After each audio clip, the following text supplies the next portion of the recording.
Hey, how's it going, guys? Welcome back to another video. So I've created a new version of the Blu-ray exploit, or a new ISO that uses, of course, the original Blu-ray exploit version 1.2 from GoldHEN, although this version has everything you need to set up the jailbreak fully included on the disk itself. And this means that it does not require any USB drives or any other devices. It doesn't even require an internet connection, so you can set up the jailbreak entirely offline if you wish. Everything you need is included on the disk. Obviously the payload, the GoldHEN payload, which actually is the thing that essentially jailbreaks the console, that is included on the disk, and it will only load the one on the disk and copy it to the hard drive if there isn't already a payload, a GoldHEN version on the hard drive or on a USB drive. That way you can easily update it with new payloads from a USB drive or by copying it over with FTP. So it only loads the one from the disk as a last resort, which is one of the problems we've had with some of the other versions that just load it off the disk, because if a new version comes out, a new GoldHEN payload, you can't really update it if it's just loading the old one from the disk all the time. So that's been addressed in this version. But not only that, but you've got your cheats, patches, plugins, and payloads and Homebrew all included here on the disk as well. So in this video, I'm going to show you how to fully set this up here so you can jailbreak entirely offline without any other devices. All you need is this Blu-ray disc. So all you need to do is download the disk image file from the link in the video description and burn it to your Blu-ray disc. So you need a BD-R or BD-RE disc. It needs to be a Blu-ray disc, of course. So you need to have a Blu-ray writer. You can get external ones that connect via USB. In my case, I have a inbuilt one. So I'm just going to go ahead and insert a Blu-ray disc into my Blu-ray burner, and then open up a software like ImageBurn or some equivalent software for writing the image file to the disk. We'll select the option to write image file to disk, then simply drag and drop the LAPS 1.2 AIO ISO file into ImageBurn. And you can also select this option here to browse for it manually if you can't drag and drop the file. And then you can select the option to write, which will write the image file to the disk. You can also change the write speed before you do this. Sometimes writing at a lower speed can get better results with less disk errors. So that's sometimes a recommended thing that you can do, is set it to like a 2x write speed, or whatever the lowest write speed is supported by your drive and disk. So go ahead and write the image file to the disk. Once that's completed, it will tell you that the operation has completed successfully. Click OK, and you now have the Blu-ray disc burned. And then we can simply eject the disc and insert it into the PS4. So once you have it inserted into the PS4, it should look something like this. So if we head over to our settings and go to the network settings, we can see that the connect to internet option is disabled. Now you don't have to stay offline, but just for the sake of showing that it can work as an offline solution, I'm going to stay offline here for this setup.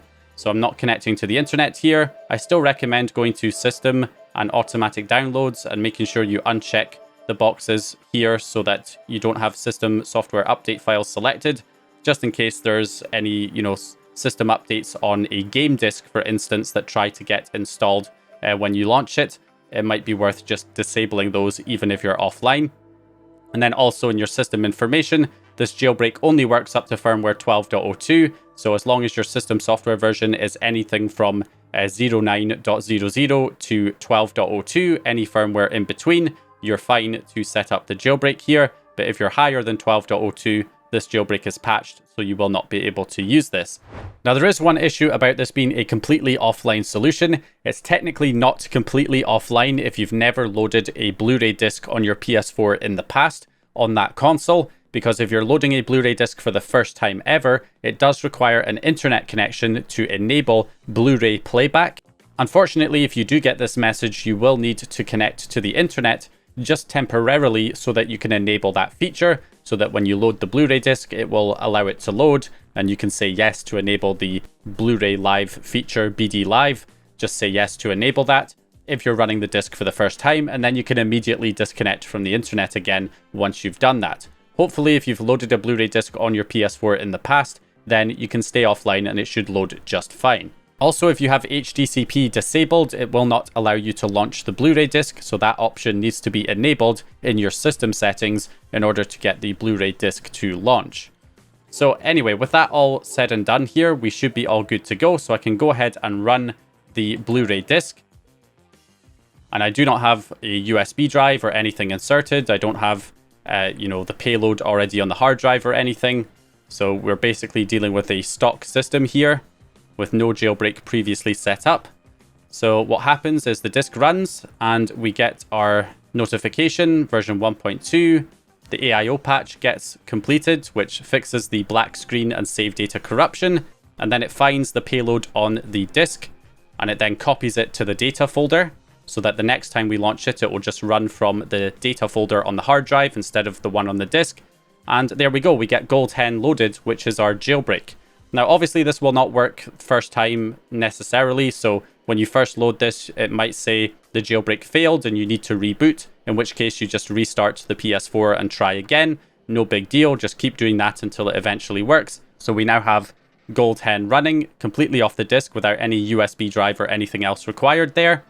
But that is not all. So if we go ahead and close this now, what we can see here, if I go to the GoldHEN settings and the plugin settings, we do not have the plugins loader or the game patch plugin installed. So there's no cheats, patches, or plugins installed.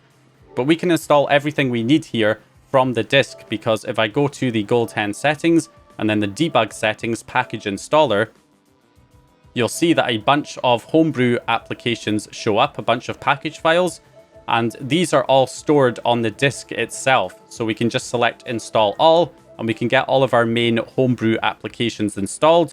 Now, I just added the main sort of utility Homebrew applications onto the disk.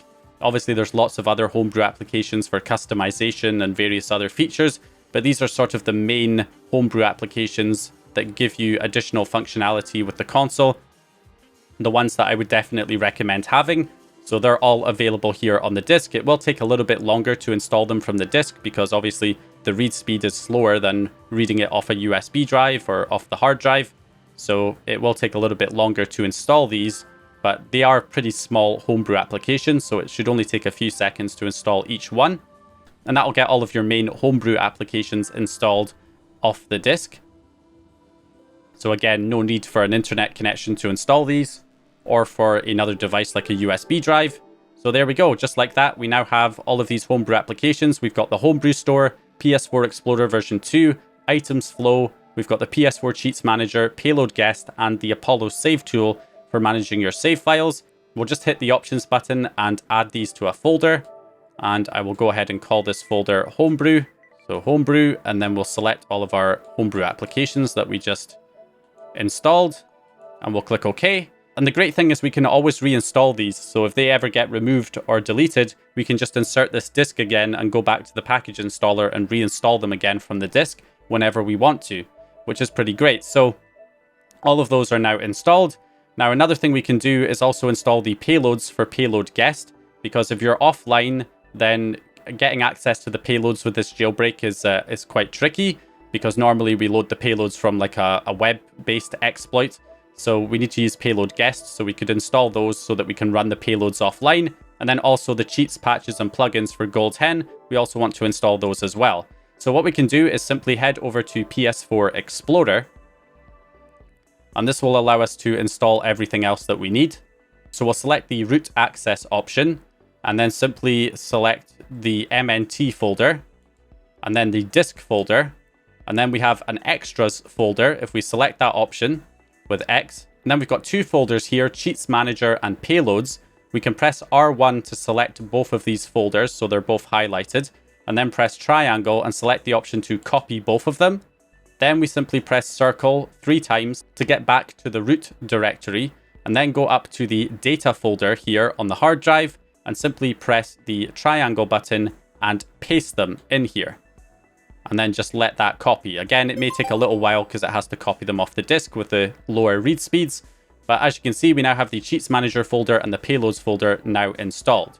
So what this means is that for one, if we load up Payload Guest, we should have all of the payloads available here, so we can load any payload we want from here. So if I go ahead and run, say, the Disable Updates payload, you can see it runs there, Disabled Updates PS4 12.02. Now, because we're running GoldHEN, updates are already disabled anyway. GoldHEN automatically blocks system updates. It basically applies the update blocker by itself. So that's not a requirement to run the Disable Updates payload. That's just an example of loading a payload there. So all of your payloads are now available. And then also we can finally install the cheats, patches, and plugins using the PS4 Cheats Manager. We'll be able to see here that we don't currently have any cheats, patches, and plugins installed. If I select cheats, it says no data found. Patches, it says game patch plugin is not installed, and then there's no data found. So if I go to the update section here, I can go to update cheats, patches, and plugins from the HDD, select that option, and we can see we have a cheats.zip, patches.zip, and plugins.zip now available. So I can just select cheats with X, and that will extract those files, which were copied off the disk with PS4 Explorer to the data folder. So there we go, successfully installed the offline cheat data. And then we'll do the same with the patches, and that will install the patches, and then the plugins, and that will install the plugins. There we go, done. So now you'll see that if I go over to the cheats section, we do in fact have a bunch of game cheats available. So there we are, 2,864 cheats available. As you can see, they're all showing up in here. And then the same thing with the patches. You can see that we do in fact have a bunch of patches, 427 patches available. So, well, 427 games with various patches available. So if we go ahead and press circle and then exit to XMB to close out of this application, we have everything installed. So if I head over to the GoldHEN settings, I can go to the plugin settings, enable the plugins loader, and the game patch plugin is all available. So that is the general idea here, guys. You can set up the entire jailbreak from scratch just using the Blu-ray disc. So you've got the GoldHEN payload that is on the disc. It will only load it from the disc again if there is not a payload already on the hard drive or the USB drive. So it'll favor loading from the USB drive first so that you can easily update the GoldHEN payload on the hard drive if you need to. Just load it with a USB drive plugged in that has the updated payload on there, and it will load that version and copy it to the hard drive. So whenever you load the disc in future, it will load the updated version. So it's very easy to update GoldHEN, just like the original project, but only if there isn't a payload already available on the USB or on the hard drive will it load the one from the disc if you don't have either option. So it will be able to load it from just the disc if necessary. And then also we've got all of the Homebrew applications that we can install from the disc as well using the package installer. And then you can also install the additional extras like the payloads for Payload Guest and the cheats, patches, and plugins using the PS4 Explorer application and the PS4 Cheats Manager. And this is version 1.2 of GoldHEN's Blu-ray exploit, which means it also has the AIO fix patch applied so that when we load certain games that were previously having black screen or save data corruption issues, those issues are also resolved in this particular version. So it applies the patch automatically when you load the exploit, the AIO patch, which fixes the black screen issues, allowing games like this to launch normally. So there we go. So that's basically it. That's how you can set up the jailbreak fully, completely offline with everything included that you need on the one disc. Hope you guys enjoyed this video or found the information useful. If you did, please leave a like and subscribe. And as always, I'll hopefully see you guys in the next one.